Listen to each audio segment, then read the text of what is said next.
देखो बेटा, लेके आ। Okay okay okay okay. अब हम लोग उन मिनरल को भी करेंगे जो हमसे छूट गए, ताकि ये ना हो कि जो लोगों ने अभी जल्दी जल्दबाजी में काम किया है उनसे गलती हो जाए। तो कल हम लोगों ने नाइट्रोजन पढ़ा, फास्फोरस पढ़ा, पोटेशियम पढ़ा। नाइट्रोजन, फास्फोरस, पोटेशियम के बाद हमारे पास तीसरा मिनरल एलिमेंट कैल्शियम है। और ये आपको कराना है भाई साहब। जिन जिन लोगों ने ये ट्राई किया, देखना उनको कितनी मदद मिलेगी। चलो, calcium absorbed as, calcium ion के रूप में एब्जॉर्ब होगा। फंक्शंस याद है आपको? चलो भाई, फंक्शंस याद होने चाहिए सबको। फंक्शंस में आपको पहले एक एक करके उठाना है। बी में बायोमॉलिक्यूल बनाने में काम है कि नहीं है? बायोमॉलिक्यूल में कोई काम नहीं है। बोलो, क्या ये एनर्जी रिलेटेड कंपाउंड बनाता है? कोई डायरेक्ट कोई इनडायरेक्ट रोल नहीं है, ऐसे लिखना था। क्या ये किसी एंजाइम एक्टिविटी में है? यस, बहुत सारी एंजाइम एक्टिविटी में इसका रोल है, बहुत सारी एंजाइम एक्टिविटी में रोल है, याद रखना है। There are so many enzyme. अच्छी बात है कि आपको एंजाइम पढ़ने नहीं है। ओके, आगे बोलो।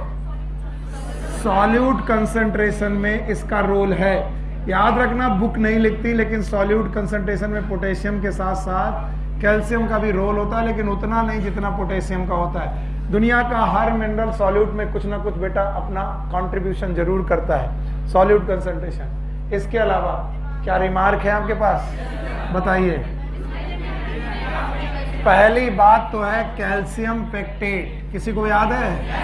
देखो भाई, आप लोग को बताना चाहिए कैल्शियम पेक्टेट है, और ये सेल वॉल सिंथेसिस में हेल्प करेगा। और सेल वॉल सिंथेसिस में मिडिल लैमेला, कौन सा सर जी? मिडिल लैमेला बनाने में मदद करेगा। It is middle lamella, middle lamella को बनाने में मदद करेगा। तो calcium pectate along with cell wall synthesis and middle lamella। इसके अलावा कोई कौन में? मेम्ब्रेन एक्टिविटीज, और मेम्ब्रेन में एक्टिविटीज के साथ मेम्ब्रेन परमेबिलिटी। मेम्ब्रेन की एक्टिविटी में मेम्ब्रेन परमेबिलिटी इसी का काम है, याद रहेगा। मेम्ब्रेन एक्टिविटी के अलावा यस, माइटोटिक स्पिंडल। ये माइटोटिक स्पिंडल बनाने में काम आता है ट्यूबुलिन प्रोटीन के साथ। माइटोसिस, और कुछ, और कैटायन और एनायन बैलेंस। एक और बंदा कैटायन एनायन बैलेंस कर रहा था, कैल्शियम की पोटेशियम, कैटायन एनायन बैलेंस करता था। अब एक बच्चे ने बोला कि सर ओल्डर टिश्यू में रुकेगा। ये मैं पहले ही पढ़ा चुका हूँ। दो लोग हैं जो रीमोबिलाइज नहीं होते, एक कैल्शियम, एक सल्फर। और सल्फर के भी ऑर्गेनिक की इनऑर्गेनिक? इनऑर्गेनिक। मोबिलाइज होते हैं कि नहीं होते? नहीं। खत्म कैल्शियम। इतना बवाल नहीं जो लोग कहते हैं कि सर समझ में नहीं आ रहा क्या करना है। फंक्शन में 20 लिखना है। बायोमॉलिक्यूल में कोई रोल है कि नहीं है? एंजाइम एक्टिविटी में कोई रोल, एनर्जी रिलेटेड कंपाउंड में कोई रोल। एंजाइम एक्टिविटी में बहुत सारे रोल है, सॉल्यूट कंसंट्रेशन में थोड़ा बहुत रोल है, क्योंकि कैटायन और एनायन बैलेंस कर रहा है। माइटोटिक स्पिंडल बनाने में काम कर रहा, मेम्ब्रेन एक्टिविटी में मेम्ब्रेन की परमेबिलिटी को मेंटेन कर रहा, मिडिल लैमेला बना रहा है, और मिडिल लैमेला बन रहा बाय द कैल्शियम पेक्टेट। जानते हो, अगर आपकी तरफ से 100% सपोर्ट मिलता ना, तो ये टाइम बच जाता, और हम लोग इस टाइम को यूज कर पाते अच्छे और काम में। आप लोगों के 100% सपोर्ट न मिलने की वजह से ये सब चीजें हैं। और सुनो, कोटा 18 जनवरी से फिर से खुल रहा है, कंपटीशन फिर हमारे पास सामने है। अगर हम लोग उनसे आगे बढ़ना चाहते हैं, ध्यान सुनो, क्योंकि हमें उन्हीं से compete करना, तो हमको भी कुछ ऐसा करना पड़ेगा जो वहां करते हैं, हम मिनिमम संसाधनों में, कम संसाधनों में यहां पर वो कर दें। और ये तभी पॉसिबल है जब हम सब मिल करके काम करें। लगान पिक्चर में उनके जीतने का कारण ये नहीं था कि वो अच्छे खिलाड़ी थे, क्योंकि सब मिलजुल करके काम कर रहे थे। अगर हम सब मिलजुल के काम करेंगे तो हमारे लोगों के सिलेक्शन के चांसेस बढ़ेंगे। ये मार करके मुझे बहुत खुशी नहीं मिलती कि मैं तुम्हें 2 डंडे मार दूं तो मेरा कोई सेटिस्फेक्शन हो गया। जस्ट बिकॉज मैं बताना चाहता हूं कि आप लोगों ने देखो इतना कहने के बावजूद भी मेरी बात नहीं सुनी। कैल्शियम निपटा, बताओ कैल्शियम के बारे में पूछ लेता हूं, याद रहेगा? कैल्शियम के बारे में, कैल्शियम एब्जॉर्ब है, कैल्शियम प्लस, पक्का? Ca+2 कैटायन के एनायन, कैटायन। 4 फंक्शन याद है? बायोमॉलिक्यूल में as such role, energy related में कोई रोल, एंजाइम एक्टिविटी में है, सॉल्यूट कंसंट्रेशन है, रिमार्क में ज्यादा है। रिमार्क में हमने देखा cell wall synthesis, calcium pectate, membrane activity है और स्पिंडल फॉर्मेशन करेगा और कैटायन आयन बैलेंस करेगा। इसका मतलब कैल्शियम में बफरिंग कैपेसिटीज हैं। आगे चलो, मैग्नीशियम, ऐसा नहीं है कि कर नहीं सकते थे तुम लोगों ने बेटा कोताही बरती है। एब्जॉर्ब एस Mg+2, कैटायन के एनायन, कैटायन फंक्शन याद है? बहुत कम फंक्शन है। यस, बायोमॉलिक्यूल में ये प्रोटीन सिंथेसिस में इनडायरेक्ट रोल करता है। प्रोटीन सिंथेसिस में इसका इनडायरेक्ट रोल क्यों? क्योंकि ये राइबोसोम की यूनिट को मेंटेन करता है। क्वेश्चन कई सालों से पूछा गया, कई सालों से। फिर सुनो इसको, राइबोसोम की एक लार्जर यूनिट और एक स्मॉलर यूनिट, इन दोनों को आपस में जोड़ता है भाई मैग्नीशियम। मैग्नीशियम ना होता तो राइबोसोम आपस में नहीं जुड़ते, और राइबोसोम आपस में नहीं जुड़ते तो एमआरएनए से प्रोटीन, यहां पर एमआरएनए ना जुड़ता, और अगर एमआरएनए ना जुड़ता तो इससे क्या ना बनती? प्रोटीन। तो प्रोटीन में डायरेक्ट रोल है कि indirect? Indirect. Magnesium protein synthesis करता है डायरेक्टली कि इनडायरेक्ट? इनडायरेक्ट। बताओ, कार्बोहाइड्रेट में रोल नहीं है, प्रोटीन में है। और बताओ, न्यूक्लिक एसिड सिंथेसिस में भी हेल्प है। न्यूक्लिक एसिड में दोनों तरीके के आरएनए यानी डीएनए और आरएनए दोनों को बनाने में हेल्प करता है, क्योंकि एंजाइमेटिक एक्टिविटी में बहुत इन्वॉल्व है। मैग्नीशियम और मैग्नीज दो ऐसे आयन है जो एंजाइम में बहुत ज्यादा इन्वॉल्व है, बहुत ज्यादा। ठीक, बायोमॉलिक्यूल में, लिपिड में ऐसा कोई रोल नहीं है। अब आइए एनर्जी रिलेटेड कंपाउंड, बिल्कुल बड़ा सा एनर्जी रिलेटेड कंपाउंड। ये ना होता तो क्लोरोफिल ना बनती। क्लोरोफिल बनाने में इसका बहुत रोल है। देखो रट्टा नहीं है, बिल्कुल समझने वाली, धीरे धीरे आगे बढ़ रहे। क्लोरोफिल में नाइट्रोजन और मैग्नीशियम दो ही मिनरल एलिमेंट का जरूरत था। एनर्जी रिलेटेड के बाद एंजाइम एक्टिविटी में, यस, सो मैनी एंजाइम, कम से कम 2 एंजाइम तो मैंने ही बताए थे आपको। एक तो था रूबिस्को, दूसरा PET कार्बोक्सिलेज। अब जरा एक कॉन्सेप्ट सुनो, ज्यादातर काइनेज एक्टिविटी करने वाले एंजाइम, काइनेज, ये वो एंजाइम होते हैं जो ATP का आदान प्रदान करते हैं। ऐसे सारे एंजाइम में मैग्नीशियम ज्यादातर समय पर यूज होता है। मैग्नीशियम का बहुत यूज है। जैसे तुमसे कोई बोले हेक्सोकाइनेज, मैग्नीशियम, फॉस्फोफ्रक्टोकाइनेज, मैग्नीशियम।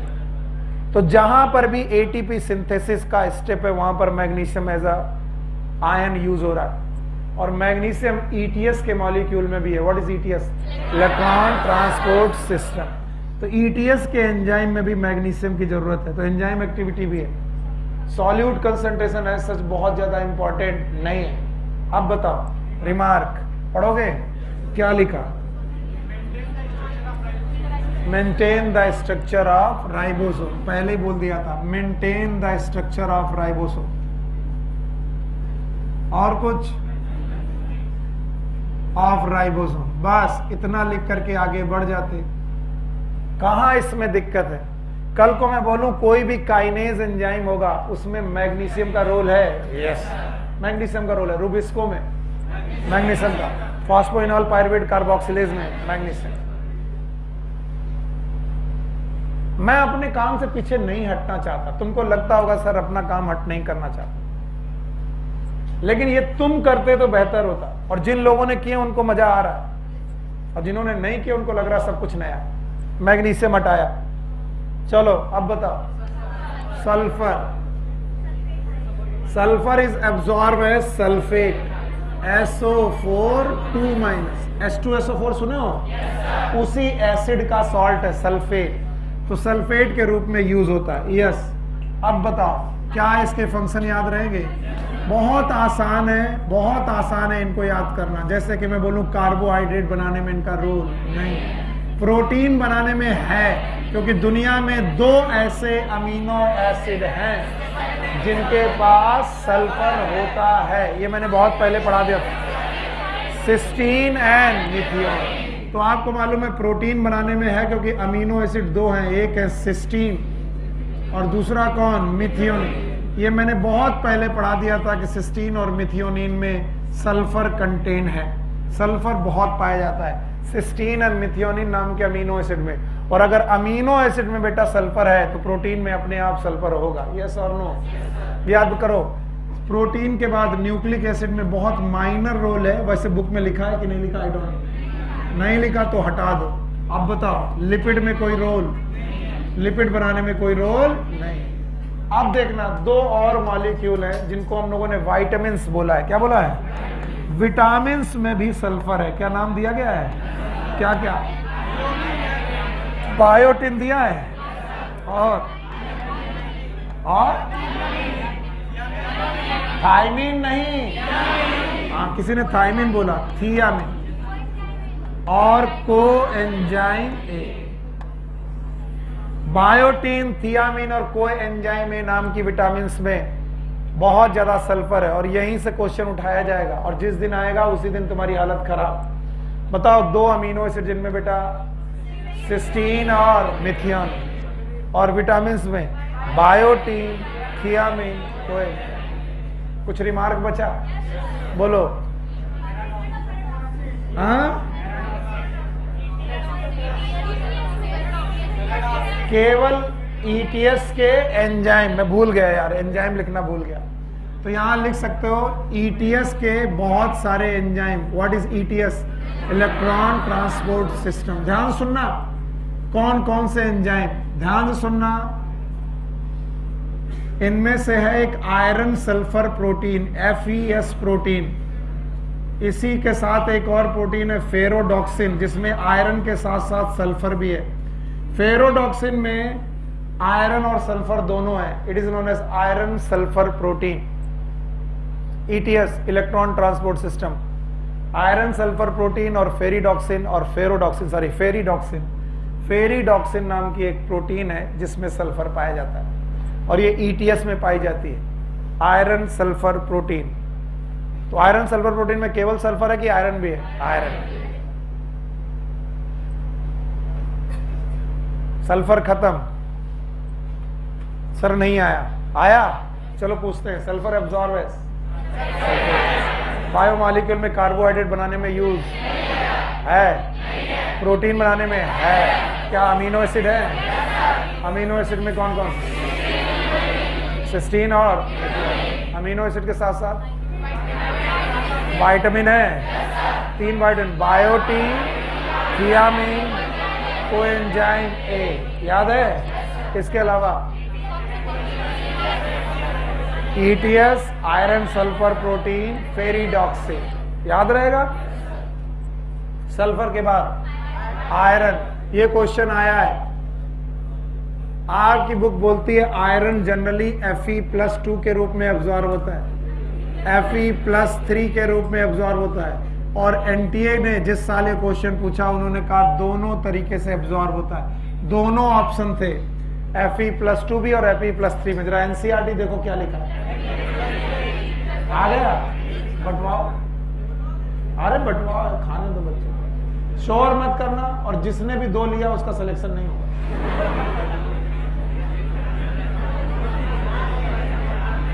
हर आदमी को 1 लेना, जिसने भी 1 से ज्यादा लिया, let me correct my self, जिसने भी 1 से ज्यादा लिया वो भी मुझसे बिना पूछे, मुझसे पूछ के 1 से ज्यादा ले सकता है, बिना मुझसे पूछे 1 से ज्यादा, उसका सिलेक्शन नहीं होना, और 1 लेगा तो उसका 100% सिलेक्शन होना है। तो आयरन एब्जॉर्बेस Fe+2, Fe+3 मेनली आपकी NCERT में Fe+3। लेकिन अगर आंसर आए कि Fe+2, Fe+3 दोनों। ये क्वेश्चन आ चुका है नीट में, याद रखना, ये क्वेश्चन नीट में आ चुका है। तो आया था Fe+2, Fe+3 बोथ, तो क्या लगाओगे? बोथ। NCERT में क्या लिखा है? Fe+3। आगे चलो, फंक्शंस। पता नहीं सर क्या क्या फंक्शंस है, गड़बड़ मत करो क्लास को, बाकी सब ठीक है। बाकी सब में तभी मजा है जब पढ़ाई अच्छी हो। किसी भी कारण से आज की क्लास को अच्छा ही करना है, ताकि जिन्होंने छोड़ा है उनको लगे कि गड़बड़ किया उन्होंने छोड़ा। अच्छा करना है। बताओ फंक्शंस में याद रहेगा। बताओ पहला बायोमॉलिक्यूल में कार्बोहाइड्रेट सिंथेसिस में हेल्प, प्रोटीन में है डायरेक्ट की इनडायरेक्ट। हाँ, प्रोटीन सिंथेसिस में इनडायरेक्ट रोल है, याद रखना। प्रोटीन सिंथेसिस में इनडायरेक्ट रोल है। बताओ प्रोटीन के बाद न्यूक्लिक एसिड में कोई रोल नहीं है और लिपिड में भी कोई रोल नहीं, हटा दिया। इसके बाद आया enzyme activity. There are many enzyme जिनकी एक्टिविटी में आयरन का रोल है। एक तो मैं ही जानता हूं। क्या मैंने आपको एकोटिनेज नाम का एंजाइम पढ़ाया था? एकोटिनेज नाम के एंजाइम में यस आयरन की जरूरत पड़ती है। कैटालेज नाम के एंजाइम में यस, कैटालेज नाम में हीम नाम का एक ग्रुप होता है और हीम में क्या पाया जाता है? आयरन। याद होगा हीम जो था वो एंजाइम था कि प्रोस्थेटिक? हाँ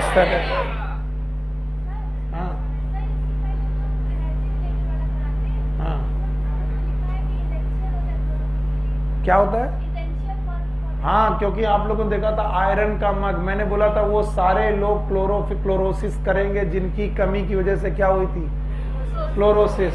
तो बताओ मैंने क्या बोला था? मंजन मोशन आयरन का, तो वहां पर है, लेकिन डायरेक्ट की इनडायरेक्ट? तो आप लिख सकते हो कि क्लोरोफिल सिंथेसिस में रोल है।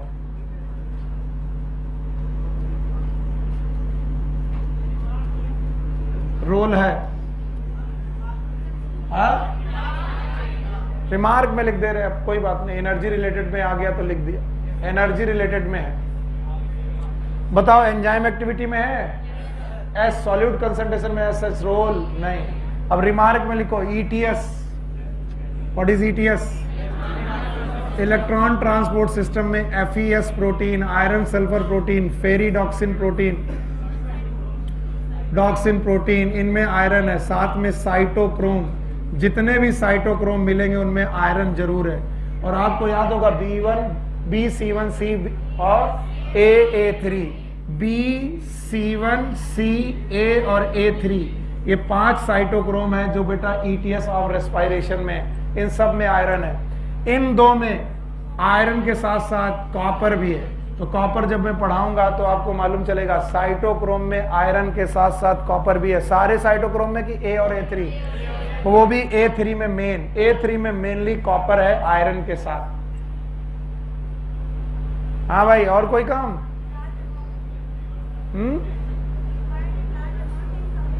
अरे ये पहले पढ़ा चुके बेटिया। आयरन एक अकेला एलिमेंट है जो ब्रिज की तरह काम करता है, जो माइक्रो न्यूट्रिएंट के रेस्पेक्ट में कम चाहिए कि ज्यादा, और मैक्रो के रेस्पेक्ट में कम। तो जब ये बोला था it require in large amount, तो किसके रेस्पेक्ट में लार्ज? माइक्रो के रेस्पेक्ट में लार्ज और मैक्रो के रेस्पेक्ट में कम। याद रखेंगे। चॉकलेट फिर भी मिल जाएगी, ये देखो, वो देख रहा है भगवान कहीं कम ना पड़ जाए। मिलेगी मिलेगी बेटा, और मंगा लो, कम नहीं पड़ेगी, और मंगाएंगे। आओ आगे चलते हैं। मैग्नीज, अब मन न लगेगा sir. Manganese absorb as manganous ion, ये मैग्नस आयन है, Mn+2 मैग्नस। अच्छा भाई ये मैग्नस आयन। बताओ फंक्शन। अरे इधर देखो बेवकूफों, मिलेगी, सबको मिलेगी चॉकलेट। बताओ कार्बोहाइड्रेट सिंथेसिस में हेल्प, प्रोटीन में डायरेक्ट नहीं है लेकिन इनडायरेक्ट है, बुक में नहीं दिया तो मैं नहीं लिख रहा हूं। बताओ लिपिड में, आप कुछ नहीं है, नहीं है सर, नहीं है। न्यूक्लिक एसिड में, इसमें भी नहीं है। तो बायोमॉलिक्यूल में डायरेक्ट रोल एनसीईआरटी में नहीं लिखा, लेकिन प्रोटीन सिंथेसिस में थोड़ा बहुत रोल है। आपके पास नहीं लिखा तो कोई बात नहीं, बातें मत कर बेवकूफ। इधर बताओ क्या ये एनर्जी रिलेटेड कंपाउंड बनाएगा? कौन सा? पता नहीं यार। मंजन मोशन में मंजन है, इसका मतलब है मैग्नीज है। Chlorophyll indirect, indirectly chlorophyll synthesis में हेल्प कर रहा। एंजाइम एक्टिविटी बहुत खतरनाक है। हर उस जगह जहां मैग्नीशियम काम कर सकता है मैग्नीज भी काम करता है। मैग्नीज की एंजाइम एक्टिविटी बहुत सारी है। Mn2 is require for enzyme activity. जिन लोगों ने पढ़ाई छोड़ करके चॉकलेट की तरफ ध्यान दिया वो बर्बाद हो जाएंगे। यहां देखो, ये आना चाहिए, उसके बाद चॉकलेट खाओ। Enzyme activity. अब बताओ, यस मुझे बताओ, सॉल्यूट कंसंट्रेशन में सच रोल नहीं है। अब आओ रिमार्क। पहला और सबसे इंपॉर्टेंट काम, ये फोटोसिंथेसिस के दौरान, किसके दौरान? फोटोसिंथेसिस के दौरान वाटर को ब्रेक करता है in presence of sunlight. Sunlight की प्रेजेंस में पानी का टूटना, it is known as photolysis of water. It is known as photolysis of water. Water की फोटोलिसिस में मैग्नीज का बड़ा रोल है। और कुछ? बस इतना याद कर लो, आगे बढ़ जाओ। जिंक, जिंक के तो बहुत ही कम काम दिए गए, और ये भी ना हो पाए तुमसे, हटाएं। बताओ, फोटोलिसिस ऑफ वाटर में दो आयन है, एक मैग्नीज और दूसरा क्लोरीन। क्लोरीन का भी यूज है और मैग्नीज का भी यूज है। चलो आगे पढ़ते हैं। Yes, zinc absorb as zinc +2 cation canine cation. मेरे बच्चे बहुत ध्यान से सुनो, तुम जितना कम सुनोगे उतने मुश्किल में जाओगे। चलो, बायोमॉलिक्यूल में कार्बोहाइड्रेट सिंथेसिस में डायरेक्ट रोल, प्रोटीन में नहीं है। अच्छा, न्यूक्लिक एसिड में भी नहीं है। अच्छा बताओ, लिपिड में भी नहीं। तो क्या ये कोई बायोमॉलिक्यूल नहीं बनाता? एंजाइम एक्टिविटी में रोल है। There are so many enzyme जिनकी एक्टिविटी में जिंक का रोल है। दो तो तुम्ही को मालूम है, एक कौन? Carboxypeptidase, alcohol dehydrogenase. Carboxypeptidase और अल्कोहल डिहाइड्रोजनेज। तो बहुत सारे एंजाइम की एक्टिविटी में सॉल्यूट कंसंट्रेशन में ऐसा कोई ग्रेट इफेक्ट नहीं है सॉल्यूट कंसंट्रेशन पे, बट इसके रिमार्क बहुत इंपॉर्टेंट है। यस, इसके रिमार्क में जो सबसे इंपॉर्टेंट है, ऑक्सिन सिंथेसिस। ऑक्सिन एक प्लांट हार्मोन है जिसकी सिंथेसिस में बहुत यूज किया जाता है, और जब भी क्वेश्चन जिंक का बनेगा यहीं से बनेगा, हमेशा यहीं से क्वेश्चन बनेगा। ऑक्सिन सिंथेसिस, ये प्लांट हार्मोन है, इस प्लांट हार्मोन की सिंथेसिस में जिंक का रोल है। और बताओ, एक्टिव सेल डिवीजन। यस, हर उस जगह पर जहां पर एक्टिव सेल डिवीजन चल रहा है, एक्टिव सेल डिवीजन चल रहा है, वहां पर मिलेगा। अब बताओ, क्या मैं यहां पर लिस्ट बनाऊं? Apical meristem, lateral meristem, buds, young leaves, हर उस जगह जहां पर भी एक्टिव सेल डिवीजन चल रहा है वहां पर जिंक की जरूरत है। अरे पढ़ लो यार, दो चार और बचे, हटाएं। अच्छा बताओ, जिंक के बाद copper. Copper is absorb as Cu+1 की +2, क्यूप्रस की cupric, these are the cupric ion.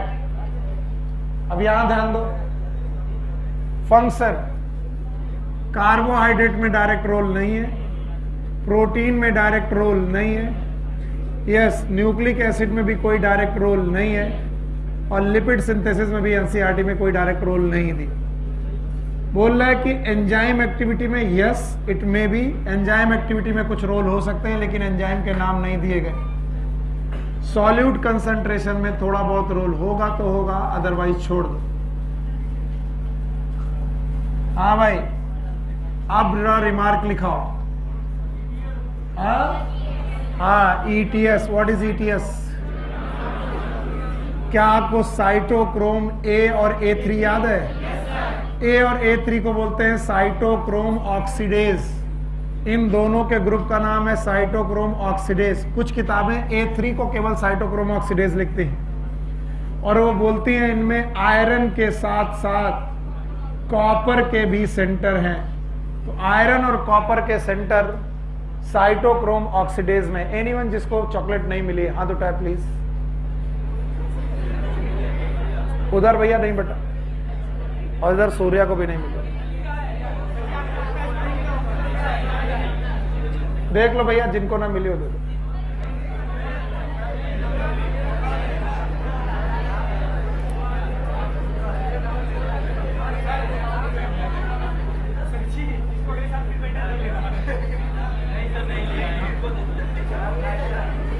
इधर देखो, इधर अंकित आ रहे, इसको दे दो, सबको मिलनी चाहिए। उधर देखो, नहीं मिली कई लोग, इसको। अरे हम उसका केयर करने के लिए हैं। अभी बाप जिंदा है, अभी पापा घर में है। अब तुम अपना काम करो। तुम्हें मिला कि नहीं मिला? ला भैया दो, ला भैया दो, इनको भी दो। अरे सर मेरे को पढ़ाना है, अब इनको दे दो पहले, नहीं तो ये सबसे ज्यादा मार खाएं आज। क्या यार, हम भी पागल हैं, पहले मारते हैं फिर चॉकलेट खिलाते हैं।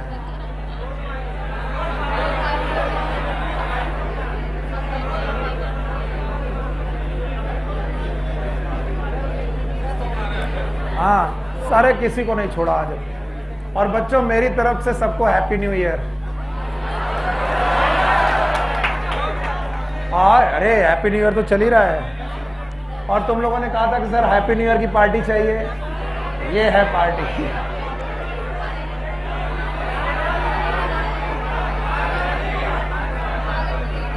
हाँ बेटा, और काहे की? कार वाली।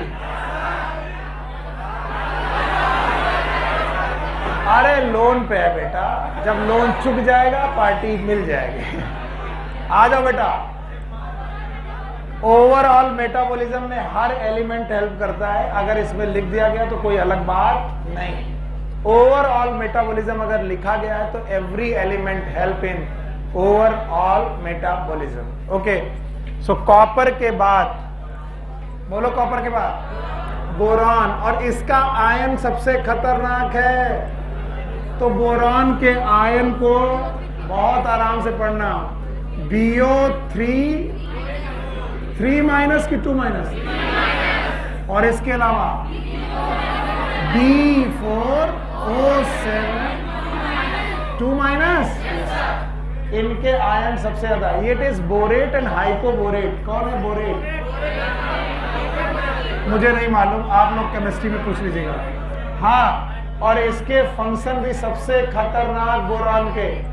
अगर मुझे मिनरल न्यूट्रिशन में एक क्वेश्चन पूछना हो, I will ask from the boron, क्योंकि उससे आपको बहुत मुश्किल आ जाएगी। पहली बात, कार्बोहाइड्रेट सिंथेसिस में कोई रोल नहीं, प्रोटीन सिंथेसिस में कोई रोल, डायरेक्ट रोल नहीं। अच्छा बताओ, लिपिड सिंथेसिस में कोई रोल नहीं है, न्यूक्लिक एसिड सिंथेसिस में कोई रोल नहीं है, लेकिन एंजाइम एक्टिविटी में देयर में भी सम रोल। और बाकी चीजों को छोड़ दो, और इसमें जो काम है सब के सब रिमार्क में आते हैं। जैसे एक तो ये सुक्रोज ट्रांसपोर्ट में हेल्प करता है, जिसको हम लोग मंच मास फ्लो हाइपोथेसिस बोलते थे, याद है? मंच मास फ्लो हाइपोथेसिस में कार्बोहाइड्रेट ट्रांसलोकेशन हो रहा है, और ट्रांसलोकेशन करते वक्त हम लोग कहां से कहां ट्रांसलोकेशन करते थे, याद है? कहां से कहां? From source to sink. Hypothesis का नाम मास फ्लो। तो कार्बोहाइड्रेट ट्रांसलोकेशन में बोरॉन के बहुत बढ़िया रोल है। दूसरा, पॉलन जर्मिनेशन के भी रोल है। पॉलन जर्मिनेशन, पॉलन को जर्मिनेट करना है, और इसके जर्मिनेशन करने के लिए वी नो द स्टिग्मा, और स्टिग्मा पे पॉलन का ग्रो ट्यूब के रूप में, that is known as pollen tube. Pollen germination में बहुत रोल है। तो दो काम, कार्बोहाइड्रेट ट्रांसलोकेशन, पॉलन जर्मिनेशन। और कुछ दिया है? हाँ, एक मिनट मैं भूल रहा हूं, आप एक एक करके बोलो। सेल डिवीजन एंड डिफरेंशिएशन, सही बात है। Cell division and cell differentiation, and cell differentiation. और सेल इलॉन्गेशन, साथ में सेल इलॉन्गेशन। और कुछ?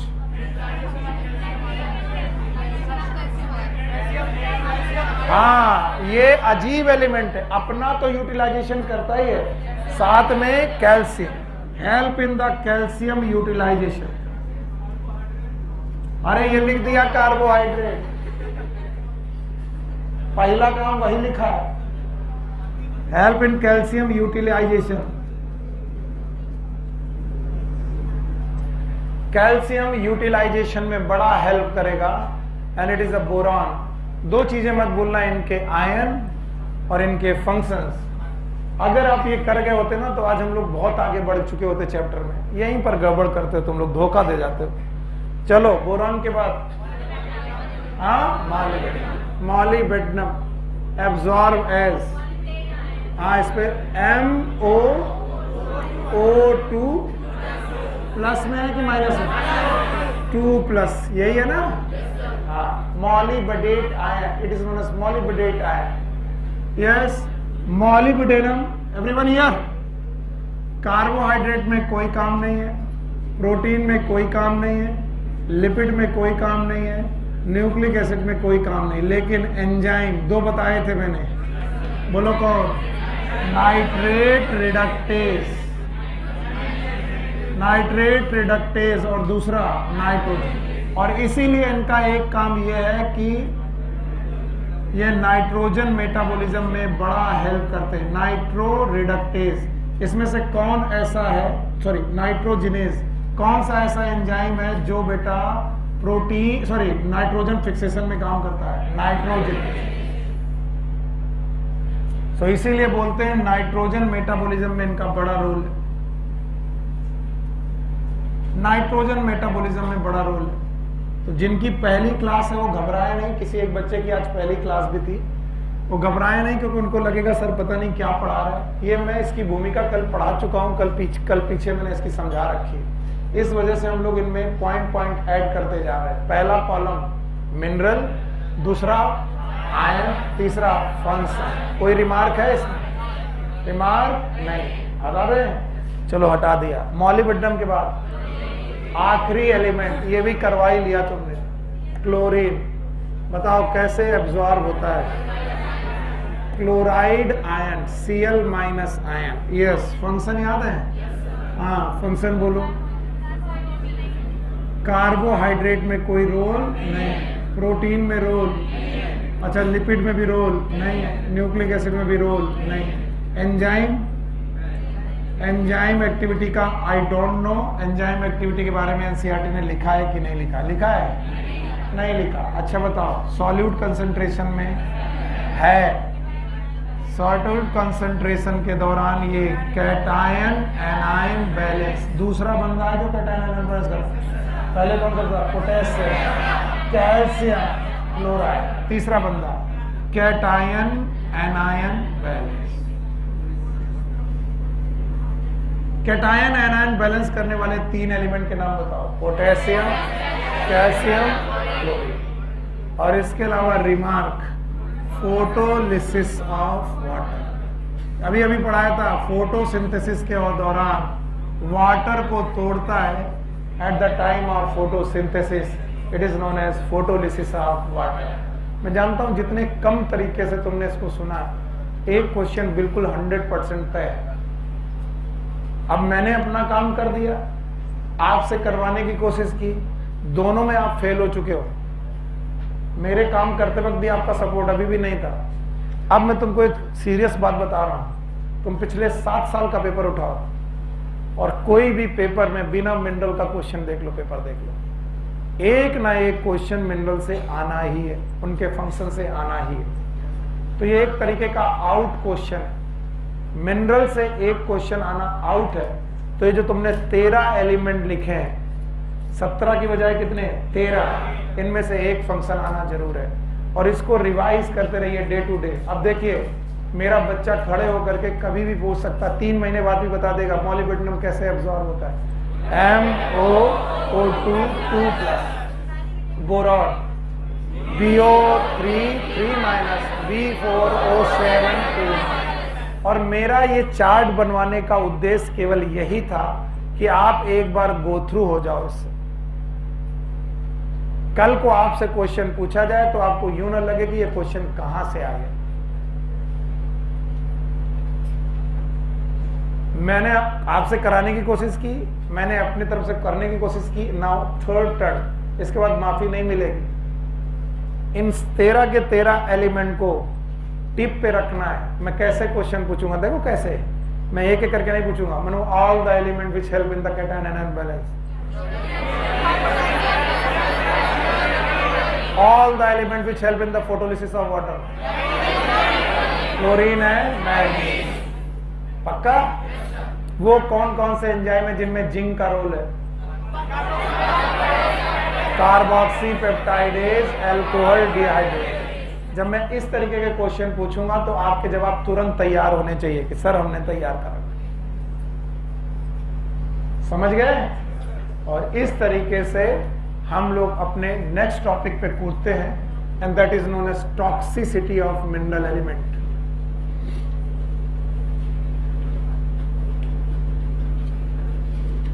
माइक्रोन्यूट्रिएंट।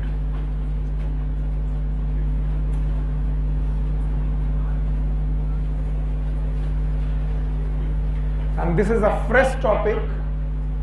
अब आपको लगता है कि ये नहीं आ रहा है, आज आपका पहला दिन है, तो भी आपको ये समझ में आना चाहिए।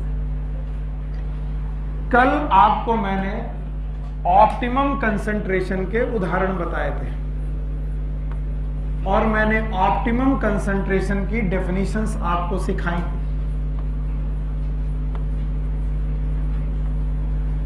और ऑप्टिमम कंसंट्रेशन समझाते वक्त मैंने आपको बताया था कि it is a range of concentration, range of concentration. और जब मैंने आपको रेंज ऑफ कंसंट्रेशन सिखाई थी तो मैंने कहा था इसकी दो बाउंड्री हो सकती हैं, एक लोअर और एक अपर। मैंने एक हाइपोथेटिकल ऐसा झूठा मूठा एक उदाहरण लिया था। मैंने कहा था कोई ए नाम का मिनरल है जिसकी ऑप्टिमम कंसंट्रेशन 20 से 25 मिलीमोल है, तो इसकी दो बाउंड्री हुई, एक लोअर और एक अपर। मैंने लोअर बाउंड्री का नाम रखा था क्रिटिकल कंसंट्रेशन, क्रिटिकल कंसंट्रेशन। आज देखिए मैं कैसे पैतरा बदलता हूं और फिर से मैं वही बात लिखूंगा। आपको लगेगा यार कल क्यों नहीं बताया। कल अगर मैं बात बताता आप इसे एब्जॉर्ब नहीं कर पाते। This is the critical concentration for deficiency, it is for deficiency. ये क्रिटिकल कंसंट्रेशन है लेकिन डेफिशिएंसी के लिए। And this upper boundary is also the critical concentration, ये भी क्रिटिकल कंसंट्रेशन है, लेकिन this is a critical concentration for toxicity. और फिर यहां से एक फीलिंग आती है, फीलिंग ये आती है कि अगर ऑप्टिमम कंसंट्रेशन से कम हुआ, जो कि मैंने कल पढ़ाया था, अगर कोई मिनरल एलिमेंट ऑप्टिमम कंसंट्रेशन से कम हुआ तो क्या कहलाता था? Deficiency, deficiency. तो अगर कहीं ऑप्टिमम कंसंट्रेशन से ज्यादा हुआ तो क्या कहलाएगा? टॉक्सिसिटी।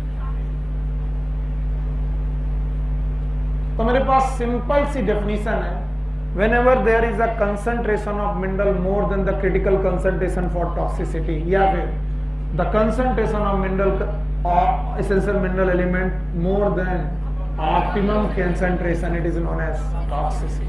और यहीं पर सोचने की जरूरत यह है कि अगर ऑप्टिमम कंसंट्रेशन में कोई भी मिनरल है तो पौधे की ग्रोथ मिनिमम की मैक्सिमम ग्रोथ है। और मैंने आपको सिखाया था कि अगर ऑप्टिमम कंसंट्रेशन से कम हुआ तब भी रिटार्डेशन ऑफ द ग्रोथ होगा, अगर ज्यादा हुआ तब भी ग्रोथ का क्या होगा? रिटार्डेशन। रिटार्डेशन तो दोनों ही वजह से। अगर आपने ऑप्टिमम से ज्यादा ले लिया तो भी ग्रोथ कम हो जाएगी, और ऑप्टिमम से कम ले लिया तो भी ग्रोथ कम हो जाएगी। आपको रेंज ऑफ कंसंट्रेशन में रहना है, वो नैरो रेंज ऑफ कंसंट्रेशन में रहना जिसमें ग्रोथ मिनिमम की मैक्सिमम। और यहां से मुश्किलें शुरू ये हुई कि ये डेफिनेशन परफेक्ट है ही नहीं। हमें नहीं मालूम कितनी कंसंट्रेशन ऑप्टिमम है, हमने अभी एज अ किसान की तरह अपनी फर्टिलाइजर डाल दिया, हमें समझ में नहीं आ रहा यार कितना मिलीग्राम पहुंच गया। ऐसा तो नहीं कि हर पौधे में हम मिलीग्राम और मिलीमोल डालेंगे, जब हम फर्टिलाइजर डालते हैं देखते हैं, नहीं देखते। अब ध्यान से सुनना, जब भी मैंने आपको न्यूट्रिएंट की डेफिनेशन सिखाई थी और बोला गया था कि 17 मिनरल एलिमेंट हैं जो इसेंशियल है, कैसे है इसेंशियल, और इनमें मैंने आपको दो तरीके के लोग पढ़ाए थे, एक कौन मैक्रो और एक कौन माइक्रो। तो मैंने पढ़ाया था आपको कि मैक्रो जनरली 10 मिलीमोल से कम चाहिए कि ज्यादा, हाँ, पर किलोग्राम ड्राई वेट में 10 मिलीमोल से ज्यादा। तो 10 से ज्यादा तो 20 भी है, 25 भी 10 से ज्यादा है, 50 होना भी 10 से ज्यादा है। तो चाहे 20 लो, चाहे 25 लो, चाहे 50 लो, मैक्रो को तो टॉक्सिसिटी शो नहीं करनी चाहिए। फिर से सुनो, जागो, फिर से। मैंने आपको डेफिनेशन पढ़ाते वक्त बोला था कि न्यूट्रिएंट दो प्रकार के, एक कौन मैक्रो और एक मैक्रो की रिक्वायरमेंट कम की ज्यादा, ज्यादा, जिसकी डेफिनेशन में ऑलरेडी ये लिखा गया कि उसे ज्यादा चाहिए, उसकी टॉक्सिसिटी होने के चांसेस कम।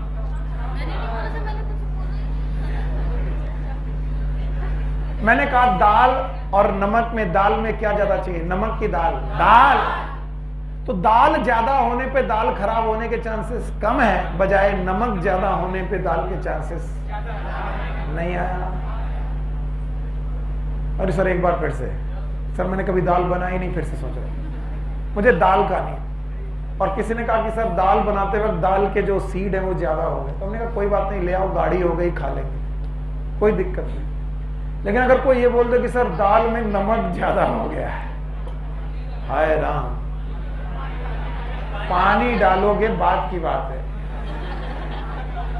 मुझे ये बताओ, नमक ज्यादा होना आसानी में पकड़ में आ जाएगा कि दाल ज्यादा होना? नमक, क्योंकि उसकी रिक्वायरमेंट कम थी, ज्यादा थी कि कम? और किसकी रिक्वायरमेंट ज्यादा थी? दाल। तो आपको भाई मालूम होना चाहिए, एक न्यूट्रिएंट है मैक्रो और दूसरा माइक्रो, जिसकी डेफिनेशन में ये मोर देन 10 मिलीमोल, इसकी रिक्वायरमेंट कम की ज्यादा, तो इसकी टॉक्सिसिटी के चांसेस, और micro it is less than 10 millimole. तो बताओ लेस देन 10 मिलीमोल है तो इसकी टॉक्सिसिटी के चांसेस ज्यादा, जिसकी रिक्वायरमेंट कैसी है कम, उसको ज्यादा लिया तो टॉक्सिसिटी के चांसेस ज्यादा। इसीलिए टॉपिक एनसीईआरटी का दोबारा देखो, और एनसीईआरटी के टॉपिक में टॉक्सिसिटी ऑफ न्यूट्रिएंट लिखा है कि माइक्रोन्यूट्रिएंट। इसका मतलब वो बताना चाहते हैं टॉक्सिसिटी जनरली किसकी नहीं होती, किसकी नहीं होती है और किसकी होती है, क्योंकि माइक्रो का इन्वॉल्वमेंट, माइक्रो की जरूरत ज्यादा है कि कम, और अगर वो बढ़ा तो टॉक्सिसिटी हो जाए। पर अगर कोई कह दे कि मैक्रो की टॉक्सिसिटी कभी नहीं होगी, ये भी गलत है। मैक्रो की भी टॉक्सिसिटी होगी, लेकिन वो बहुत ज्यादा कंसंट्रेशन पे होगी। ज्यादातर समय पर टॉक्सिसिटी कौन सा करता है? माइक्रो। हाँ सर, अब चॉकलेट खा ली है, थोड़ा नींद आ रही है। आपका बटवा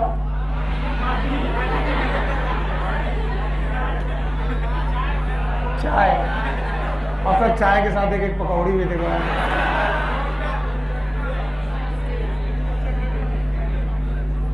तुमने क्या सोचा हमको तो ढाबा खोल के?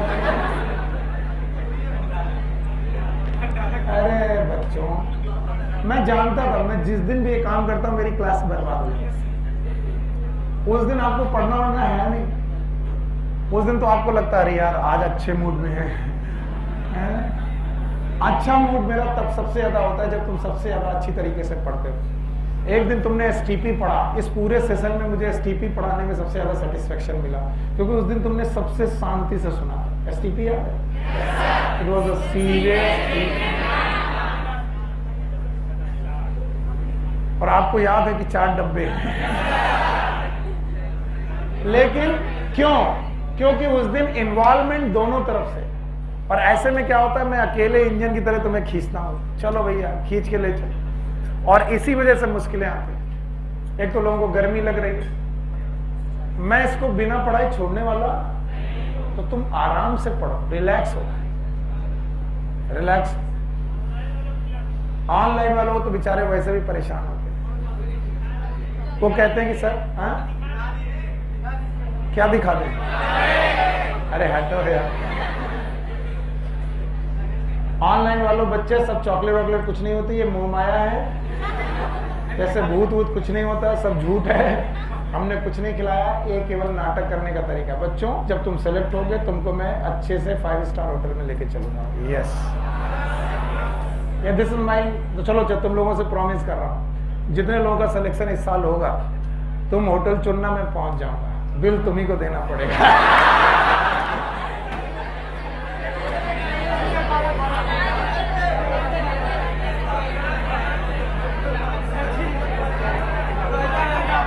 हाँ, पूर्वांचल ढाबा।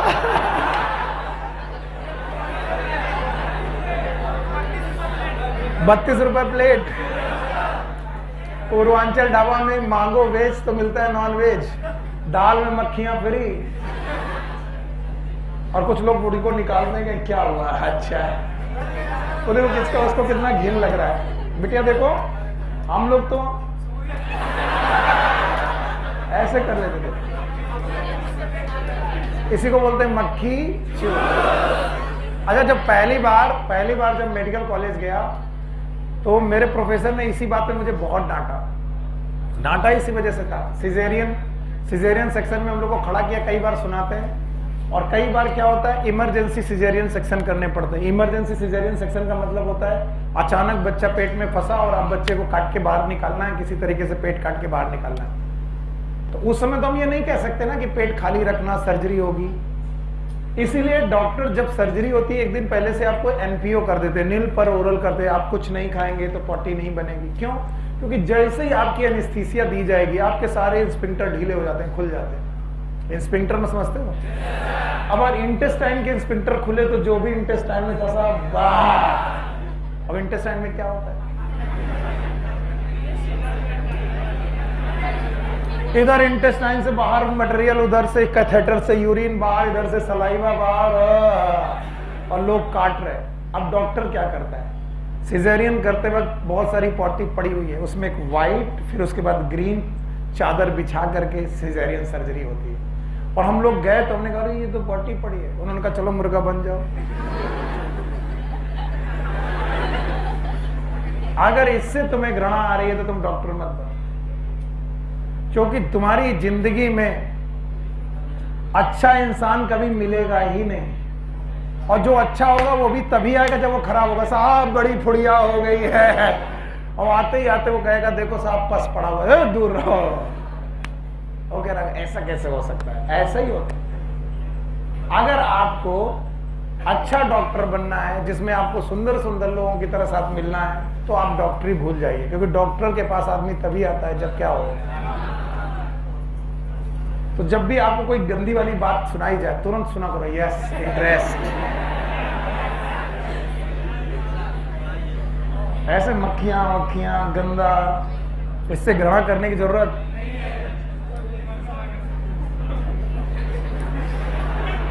तो बताओ पौधा ग्रोथ में इंक्रीज कर रहा कि रिटार्डेशन? रिटार्डेशन। अब टॉपिक संभालते हैं। तो किन्होंने कहा कि भैया रेंज ऑफ कंसंट्रेशन में अगर आपने क्रिटिकल कंसंट्रेशन से ज्यादा लिया और वो भी लोअर की हायर तो आपको भी टॉक्सिसिटी होगी। और जब भी पौधों में टॉक्सिसिटी होगी ध्यान रहे ग्रोथ का रिटार्डेशन होगा। और टॉक्सिसिटी के दौरान जो ग्रोथ का रिटार्डेशन होता है उसमें पौधे अपना ड्राई वेट कम करने लगते हैं, उनका ड्राई वेट डिक्रीज होने लगता है। और इस वजह से एनसीईआरटी ने एक डेफिनेशन बनाई, हो सकता है कि वो एक टेक्निकल डेफिनेशन भी हो, पर मैं एनसीईआरटी की डेफिनेशन को सबसे ऊपर रखते हुए इस डेफिनेशन को बता रहा हूं। बोलता हूं it is the concentration of essential mineral element which decrease the dry weight of the plant more than 10%। 10% से ज्यादा अगर ड्राई वेट कम होने लगे तो मिनरल की वो कंसंट्रेशन क्या कहलाएगी? टॉक्सिसिटी। फिर से बोलो। या फिर टॉक्सिसिटी की डेफिनेशन मैंने आपको पढ़ाई थी, it is a concentration more than optimum concentration. Concentration more than optimum concentration. Optimum concentration से ज्यादा कंसंट्रेशन हमेशा टॉक्सिसिटी कहलाती है, लेकिन ये डेफिनेशन टेक्निकल नहीं है। टेक्निकल डेफिनेशन ये है कि whenever there is a toxicity, growth बढ़ने की बजाय कम होगी, और ग्रोथ कम होगी तो ड्राई वेट भी कम होगा। और अगर ड्राई वेट कितना कम हो जाए? 10% से ज्यादा। तो जिस मिनरल कंसंट्रेशन पे 10% से ज्यादा बेटा ड्राई वेट कम हुआ, वो क्या कहलाएगी? Toxic. It is a concentration of mineral element, concentration of mineral element which decreases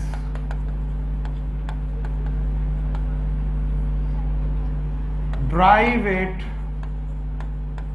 of plant more than 10%। 10% से ज्यादा अगर ड्राई वेट डिक्रीज करने लगे तो ऐसी कंसंट्रेशन को हम लोग टॉक्सिसिटी बोलते हैं। सूर्य क्या हो गया?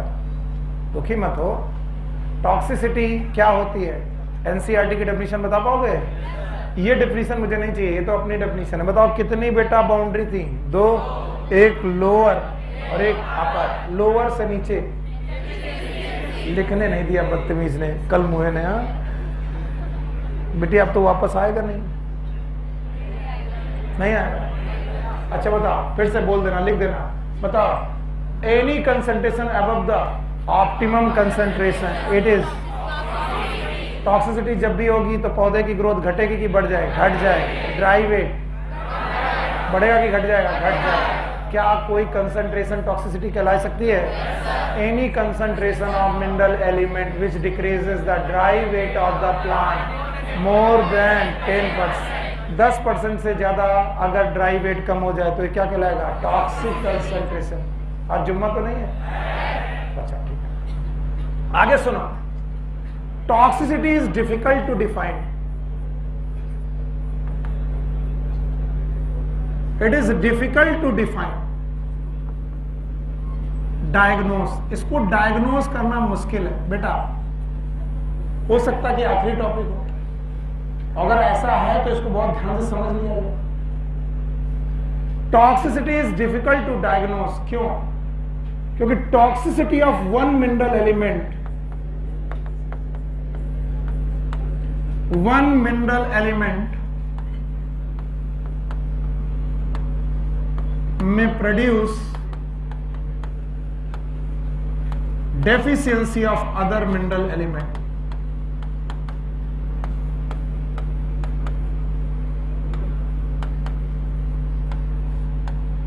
एक मिनरल एलिमेंट की टॉक्सिसिटी हो सकता है किसी दूसरे मिनरल एलिमेंट की डेफिशिएंसी कर दे। ये पॉइंट बड़ा मुश्किल है समझने में। उन्होंने इसको समझाने के लिए एक एग्जाम्पल दिया है कि एक सॉइल में मैग्नीज की टॉक्सिसिटी हो रही है। मैग्नीज बहुत ज्यादा मात्रा में है, यानी अपनी क्रिटिकल कंसंट्रेशन से ज्यादा है। तो जब भी मैग्नीज की टॉक्सिसिटी होगी, पत्तियां जो हैं उनमें ब्राउन स्पॉट आने लगेंगे। ब्राउन स्पॉट आने लगेंगे। ब्राउन है कि ग्रे?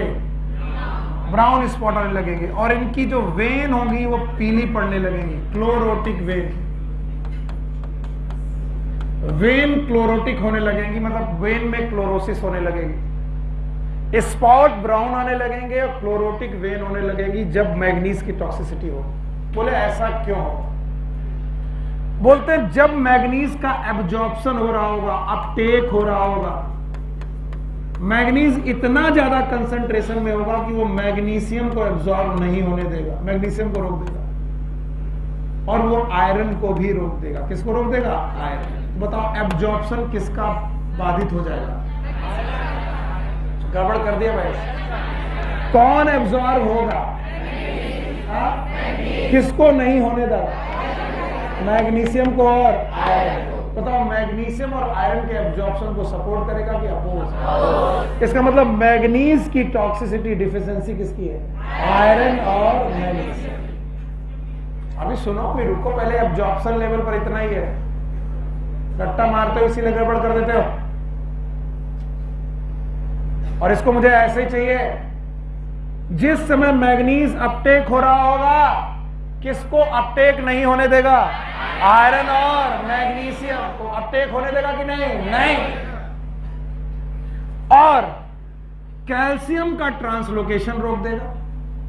कैल्शियम के एब्जॉर्प्शन में हेल्प दिक्कत नहीं करेगा, कैल्शियम से कहेगा एब्जॉर्प्शन कर लो। कैल्शियम जब एब्जॉर्ब हो जाएगा तो उसके ट्रांसलोकेशन को रोक देगा। एपिकल मेरिस्टम में जो कैल्शियम जा रहा होगा उसे जाने देगा कि रोक देगा? तो कैल्शियम के एब्जॉर्प्शन में कि ट्रांसलोकेशन को इंटरप्ट करेगा। और जिन भी एंजाइम्स में मैग्नीशियम की जरूरत है, उन एंजाइम में मैग्नीशियम को रिप्लेस करके खुद घुस जाएगा मैग्नीज। देखा, मैंने कहा था एक बार में नहीं आएगा, हटा दें। हाँ, अब पूछेंगे तब बताना। हाँ बताओ, किसकी टॉक्सिसिटी? और मैग्नीज मैक्रो है कि माइक्रो? और मैंने बोला था जनरली टॉक्सिसिटी किसकी होगी? माइक्रो। अगर मैं क्वेश्चन कभी ऐसे बनाऊं, विच ऑफ द फॉलोइंग, ध्यान सुनना, which of the following generally involve in toxicity, रुक जाओ, ऑप्शन सुनो। A magnesium, B iron, C manganese, D potassium. Why not iron? Iron micro के रेस्पेक्ट में ज्यादा, तो इन सब में बेटर ऑप्शन कौन? मैग्नीज। बिना कुछ किए क्वेश्चन का आंसर मैग्नीज क्यों आया? क्योंकि टॉक्सिसिटी जनरली मैक्रो न्यूट्रिएंट्स को कौन करता है? माइक्रो। और आयरन भी माइक्रो और मैग्नीज भी माइक्रो, इन दोनों में ज्यादा कौन लिया जाता है? आयरन। तो ज्यादातर टॉक्सिसिटी कौन से लेगा? मैग्नीज। अब मैं फिर से पूछ रहा हूं, जब भी मैग्नीज की टॉक्सिसिटी होगी, मैग्नीज का अपटेक ज्यादा होगा, लेकिन जब मैग्नीज का अपटेक हो रहा होगा तो दो चीजों के अपटेक बाधित होंगे। बोलो कौन? मैग्नीशियम और आयरन। आयरन के अपटेक बाधित होंगे। तो जब मैं पूछूं मैग्नीज किनके एब्जॉर्प्शन को रोकता है? आयरन और मैग्नीशियम। प्लीज कैल्शियम का नाम मत लेना, क्योंकि कैल्शियम के एब्जॉर्प्शन की बजाय ट्रांसलोकेशन को रोकता है। कैल्शियम के ट्रांसलोकेशन को रोकता है।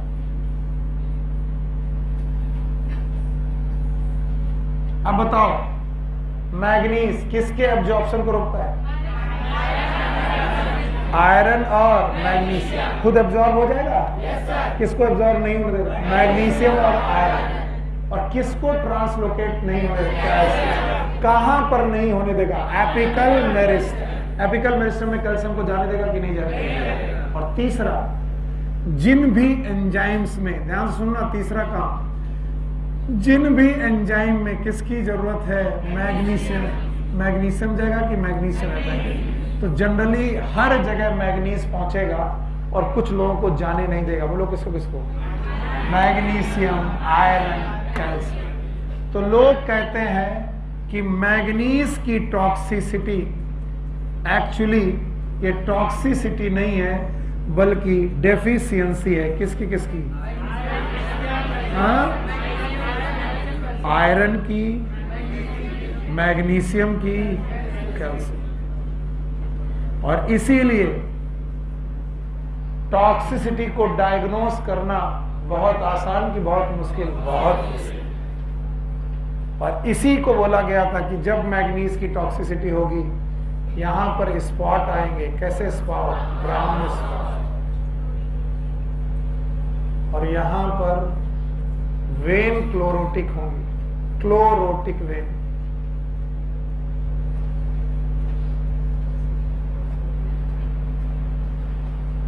इसी तरह हम लोगों ने मुश्किल में टॉपिक पूरा किया है, लेकिन ये टॉपिक मुश्किलों में नहीं जाना चाहिए। क्या हमने टॉक्सिसिटी की डेफिनेशन पढ़ाई थी आपको? पहले नॉर्मल डेफिनेशन, फिर एनसीईआरटी की डेफिनेशन, फिर ये पढ़ा पाओगे? Normal definition, any concentration more than optimum concentration. दो क्रिटिकल वैल्यू थी, एक लोअर और एक लोअर वाली क्रिटिकल कंसंट्रेशन फॉर डेफिशिएंसी, ऊपर वाली क्रिटिकल कंसंट्रेशन फॉर टॉक्सिसिटी था। इन दोनों के बीच में ऑप्टिमम था। इस क्रिटिकल के नीचे डेफिशिएंसी, उसके ऊपर पक्का। अब सुनो, टॉक्सिसिटी की जब भी होगी ग्रोथ बढ़ेगी कि कम होगी? ड्राई वेट कम होगा। और ड्राई वेट कितना कम हो जाए? 10। तो क्या एनसीईआरटी की एक डेफिनेशन है? It is the concentration of essential mineral at which decreases the dry weight more than 10%। 10% से ज्यादा ड्राई वेट कम करेगा तो क्या कहलाएगा? पक्का। अच्छा बताओ, टॉक्सिसिटी को डिफाइन करना, डायग्नोस करना आसान की मुश्किल? It is difficult to diagnose. क्यों? टॉक्सिसिटी ऑफ वन मिनरल में produce deficiency of other mineral. क्या कोई ऐसा एग्जांपल है? क्या मैग्नीज की टॉक्सिसिटी है? सिम्टम क्या आएगा याद है? स्पॉट, ब्राउन, क्लोरोटिक वेन होंगी और साथ में क्लोरोटिक वेन। तो बताओ इसमें क्या होगा? कौन एब्जॉर्ब होगा? मैग्नीज। किसको नहीं होने देगा? कैल्शियम को एब्जॉर्ब तो होने देगा, ट्रांसलोकेट। और जिन जिन एंजाइम में किसकी जरूरत होगी? मैग्नीज। वहां पर कौन हो जाएगा? पक्का। इस तरीके से हमने टॉक्सिसिटी पढ़ ली। Now the absorption of mineral. ये कोई पढ़ाने की चीज नहीं है, मैंने पिछले चैप्टर में पढ़ा रखा। एब्जॉर्प्शन ऑफ मिनरल यही टॉपिक है। It is also known as uptake of mineral. और मैंने कहा था बेटा कि अब इस टॉपिक को बड़ा मत करना। मैंने बहुत मुश्किल में पिछले चैप्टर में पढ़ाया था आपको। जिनकी आज पहली क्लास है उनके लिए बोल रहा हूं, बाकी लोगों से पूछ रहा हूं, क्या आपको ये एरो याद है? एब्जॉर्प्शन का ही नाम क्या होता है? Uptake. It is the movement of mineral, movement of minerals from soil up to xylem of कोई बात नहीं, हो जाता है। गलतियां करना बहुत जरूरी होता है। गलतियां कैसे आप सीखते हैं? एक बार आपसे फ्लोएम निकला, अब आप फ्लोएम जिंदगी में कभी नहीं बोलेंगे और हमेशा क्या बोलेंगे? जाइलम। तो जाइलम तक पहुंचना है। रास्ते में कौन कौन मिलेगा याद है? सबसे बाहर एपिडर्मिस, फिर मिलेगा कॉर्टेक्स। जरूरत पड़ेगी इसलिए डायग्राम बना रहे। फिर एंडोडर्मिस, एंडोडर्मिस है, फिर पेरिसाइकल, पेरिसाइकल, और फिर जाइलम। यहां पहुंचना है। बताओ कितने रास्ते?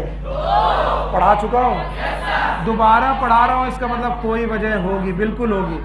बताओ दो रास्ते हैं, एक कौन? एपोप्लास्ट, एपोप्लास्ट है, और एक सिम्प्लास्ट। तो दो रास्तों में से कौन है जो पूरा चला जाएगा?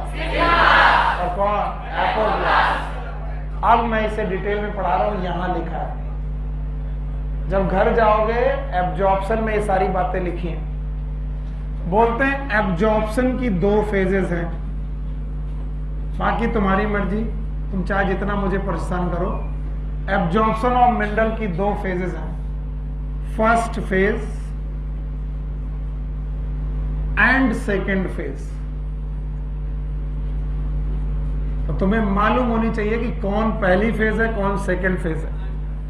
जो पहली फेज है, it is a fast and rapid phase. It is a rapid phase. तो पहले जो मिनरल भागेगा बहुत तेजी से भागेगा, और भाग करके जाएगा फ्री स्पेसेस में। कहा? सेल के अंदर कि सेल के बाहर? फ्री स्पेसेस तक भागेगा। तो first phase is rapid phase. Mineral move in free spaces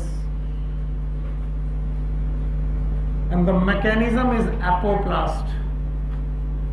symplast की एपोप्लास्ट? एपोप्लास्ट। और याद रखना इट इज अ पैसिव, ये फेज पैसिव है, बहुत देर तक नहीं चलेगी, बहुत थोड़ी देर तक चलेगी।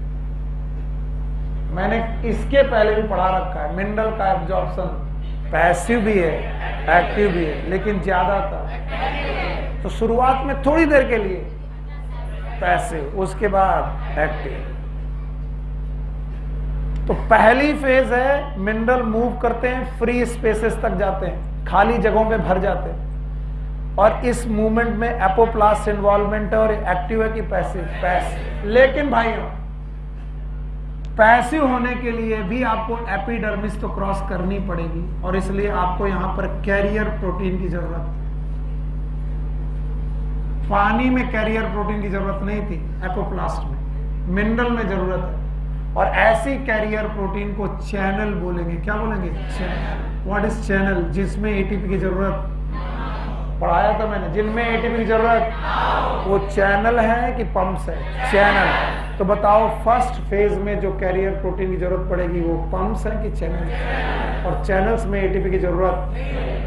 इतने पॉइंट बोल पाओगे? पहला फेज रैपिड, मिनरल कहां मूव करेंगे? फ्री स्पेस, सिम्प्लास्ट की एपोप्लास्ट, और एक्टिव की पैसिव, एनर्जी की जरूरत from higher concentration to lower.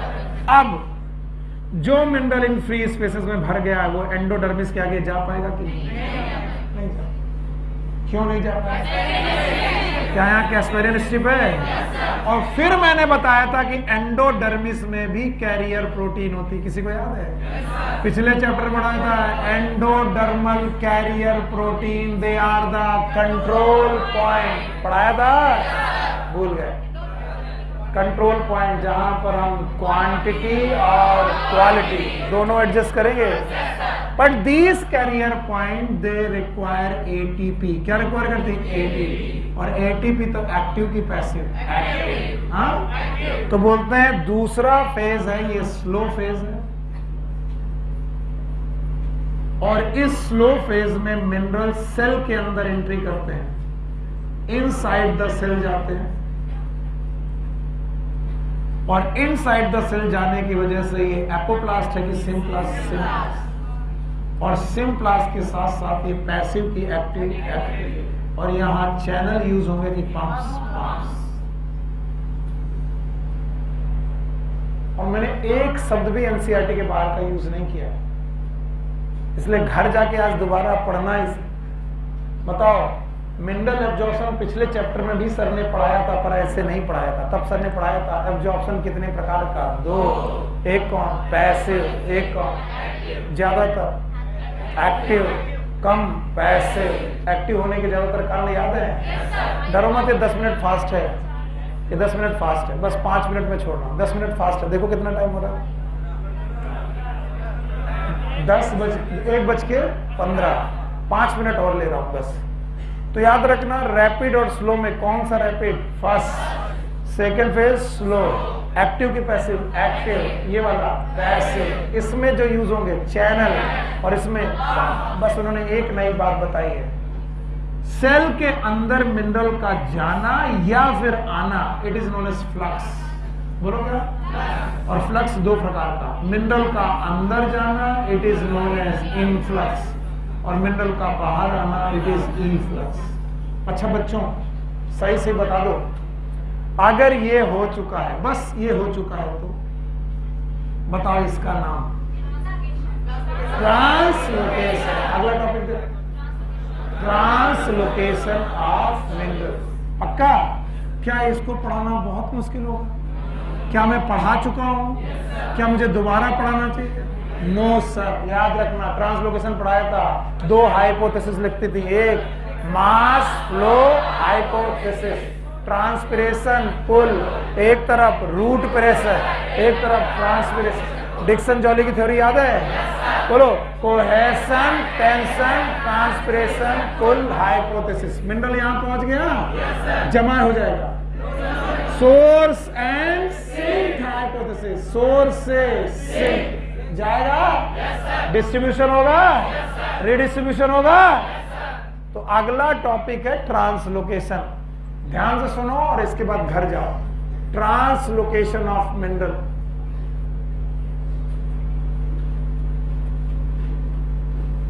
Mineral जब भी ऊपर चढ़ेंगे ट्रांसपिरेशन स्ट्रीम से चढ़ेंगे।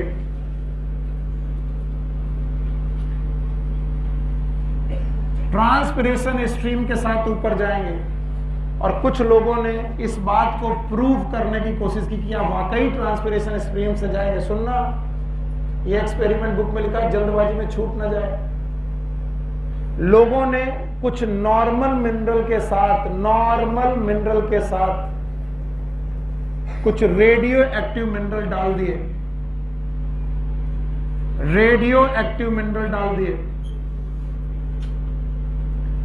और फिर इन मिनरल को मूव करने दिया। ये रेडियो एक्टिव मिनरल पत्तियों तक पहुंचे। इन्होंने कहा नो डाउट सॉइल से मिनरल गए और पत्तियों तक पहुंचे, इसका मतलब मिनरल तो ऊपर चढ़े, इसमें कोई डाउट नहीं।